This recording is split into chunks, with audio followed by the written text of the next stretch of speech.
to you by Primary Complete, one and only, no doubt, right? I'm loving this weekly PAR check thing. Man, it's a blast. It's feeling fun. good. Yeah, it's gathering some steam too, if I'm not mistaken. So, hey, it's going to be good. Why do I still hear that? Whoa, we got a problem. Oh, playback. Where am I hearing that at? I don't know, but it's got, I know where I'm hearing it. Could it be mine? Now I don't hear it. Perfect. Good. That wild feedback. Anyway, Thursday, May 4th. Something specific about May 4th? May the 4th be with you. Unreal. Yeah. I even did a Star Wars post on the account. Yeah, I saw that. Yeah, I knew King would be so proud. He would be. Yeah. He would be. Yep. Let's welcome to the studio, David. Am I saying it right? Balmer? Yes, that's correct. Balmer. Nice. David I Balmer. killed it. Yes. I nailed it. We will get into what Mr. Balmer is here for. He's got quite an interesting story. And he's a local business owner. And he's a local business owner. Cool. Let's get this housekeeping out of the way so we can get straight to the fun stuff. All right, I'm in. Where do you want to start? You got any water update from Castle Hayne? I do. Great news. We definitely have water that needs to be tested, and now there's 2 separate tests in line. So Chief Hall didn't want to just send one test in and then wonder, like, was it anything? So I fully agree with him. He's sending 2 different companies. And okay. That way you can trust the results and compare the results. Yeah, makes sense. Yeah, everybody was really glad to hear about that. And he sent that out yesterday. So that's kind of redundancy. New news. Yeah. I felt good. I was like, thank you. Yeah, I like that. Yep. That's probably the first email I've sent that said thank you, like more than 3 times in it. Right. Like, yeah. I'd given him a high five. That's what I should have done. Virtual high five. You can still do it. I can still do it. You should. Yeah. There's one of those on the way. That's right. David's like, what's a virtual high five? We'll explain that one later. Other than that, let's see. Local updates from the local 4576, upcoming events and announcements. We got the Burned documentary viewing coming up Tuesday, May 9th, 6 p.m. That'll be at Wrightsville Beach Brewing Company. They need you to RSVP by the 7th for that. Yeah. I feel sure, hopefully, everybody knows what the Burned documentary is about now. It's about PFAS. I've seen the documentary already one time, had a good conversation. We had a good conversation in episode 77 or 78, something like that, with the crowd from Isha. So they brought a lot of light into the PFAS situation and what's going on there. So the documentary is super good. It's not all that long, so it shouldn't take too much time out of your evening. Slide by there. I don't know what they're going to do after the viewing, but the viewing itself shouldn't take more than, I think the documentary is like 43 minutes or something like that. So it's not too long. Get on down there. Make sure you RSVP. Go have a few drinks. Watch the Burn documentary. Educate yourself. And I think they're trying to decide big room or not as big room. Sure. So the RSVP matters. Yeah, that makes sense.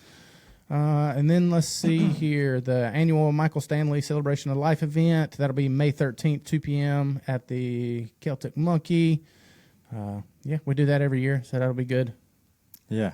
I think I have something. I'm teaching class or something. I have something going on that day. So I'll be there. I won't be able to make it. Yeah. You can go see Steve live in the flesh. Yeah. Another little bit of news out of 13. Flowers and I have been preparing that new military vehicle, the LMTV. Yeah, I've heard. Yeah, we got all the brackets off, doing the hot pressure washing, and that thing's going for paint. It's going to look good. It's going to look good sitting in the back of 17 when you get done with it. When y'all get done with it, that'd be great. 100%. I'll never see it again. Yeah. That's not true. That's not true. Yeah, Butner was talking about that the other day, or yesterday, as a matter of fact, and they asked him where it was going to go, and he was like, I don't know, I'll probably leave it there. Those boys have busted their ass on that thing. So that's cool. Yeah. It worked good. Yeah. Hard. We've been putting in the effort, that's for sure. Well, that's good. About time you did something out there. Well, thanks. Now, so if y'all checked into episode 80, you know that one of the reasons we're doing the PAR check is to, kind of have this local community and this build this local community, if you will. It's just Primary Complete's just kind of being the hub that it all rotates around, bringing folks together. One of our things was we wanted to talk to any and every local business owner that could get behind our mission, which is making conversation great again.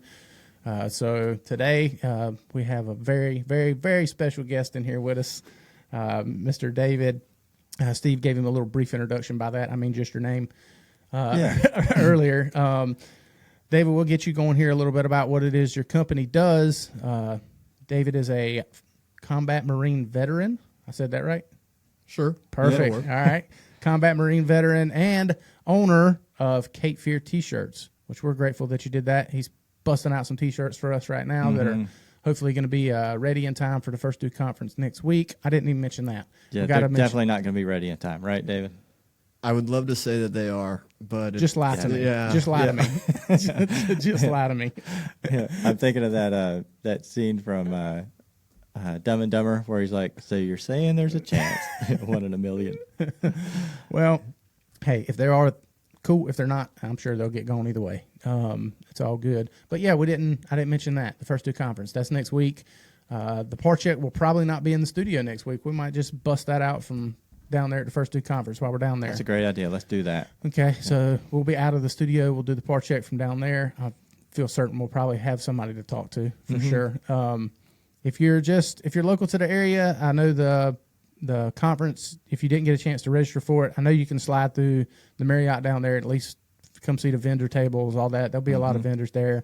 Just mingle around there in the lobby area where all that stuff will be going on. Come see us. Come chat with us. We'll be down there. And you'll probably run into some familiar faces and stuff that you've seen on the internet or any other firefighter forums. There'll be some heavy hitters down there. Yeah, so, tips and tricks and all the good stuff. that's right. So enjoy that. Anyway, back to you, Mr. David. What in the world made you want to get into the T-shirt industry? Wow. Okay, so I learned how to print T-shirts when I was still in high school because a lot of the bands that I liked, you couldn't just buy one of their shirts. And I was sick and tired of like trying to draw it really good with a marker. Yeah. So I figured out that you could photocopy like an album cover onto a transparency, coat a screen with this emulsion stuff, right? This photosensitive chemical, right? Let it dry, right? Attach the transparency to the screen with the emulsion on it, expose it to light, wash it out with a hose, and it made a perfect stencil of exactly what was printed out. Whatever came out of the printer is perfectly made into, and it was like a breakthrough. I couldn't believe I could do that. So it's like discovering fire. Like it was. Yeah. So I played around with that kind of stuff as a hobby until I was probably 18 or so. And then I went in the Marine Corps when I was 19, and I was stationed at Camp Lejeune, got out of the Marine Corps, was starting college. I got out of the Marine Corps in 2004. I was starting college. I bumped into an old friend of mine from high school. He was selling polos, like knockoff Ralph Lauren polos that he was buying from India. Right? So he was buying these in bulk and then selling them as real through eBay. Good for him. Yeah. Yep. And I told him, I was like, no, dude, I've got a way better idea. A way better way to sell shirts than that. Why don't we screen print T-shirts with cool things on them? Right? Yeah. So we started that, and it took off. Today I'm not exactly how shirts, I don't know how well it's doing. But it probably still exists. It's $6shirts.com. I don't know how they can sell a shirt for $6 with prices these days. Right. But I did that for a couple of years, and I got out of it because I was burnt out, and I always just like wanted to go to school and like live a normal life, And I'd not, to that point in my life, I'm like now entering my mid-20s, and I hadn't done anything normal yet. Right. So I got out of T-shirts for a bunch of years, visited through this area in 2019 with my wife. My wife is from Colombia. We were living in South America at the time. And I bumped into my friend, my buddy Sean, who's also a part owner of the business. And, he was looking at me and he's just like, what are you doing living in Colombia? Why don't you come here and start a business? You know you can do it. I'll help you get started, you know, and you'll live well. you Right. know?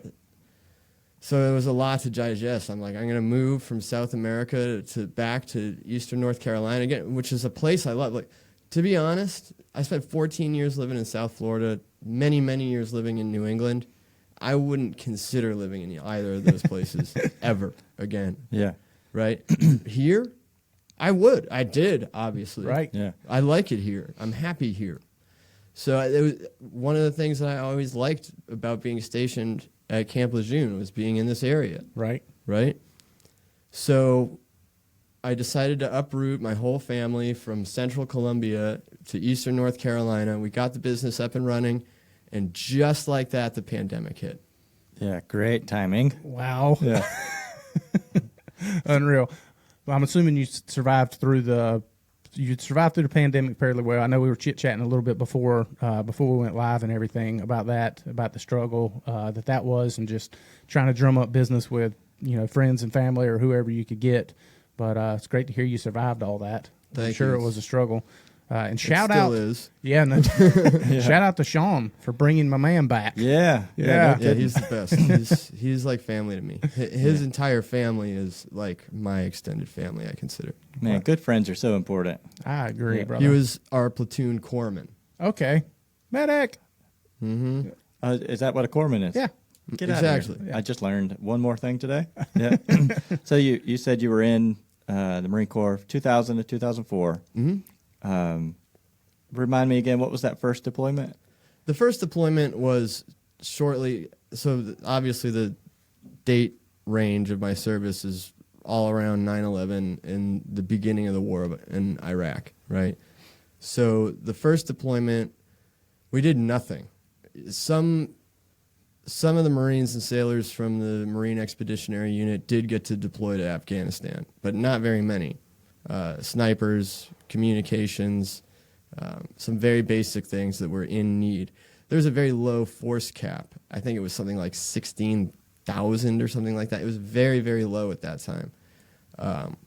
So a force cap would be like what we, our government says, you can't send more than this many. Correct. I got you. And this would have been like the spring of '02, right? The Marine Expeditionary Unit, the MEU, operated a lot off the coast of Yemen. We did a bunch of training in the Horn of Africa, Djibouti, went into Bahrain, spent a lot of time doing gator squares in the Persian Gulf. Gator squares is just when you sail in a rectangle going nowhere forever. Sounds like a blast. Yeah, it's a lot of fun. So we went all over the Middle East, and we were quite sidelined and couldn't do anything tactically. We couldn't operate, which was extremely frustrating, right? And then we went back to Camp Lejeune. A few months later, redeployed to Kuwait, and then that was OIF 1, which is exactly 20 years ago around this time. And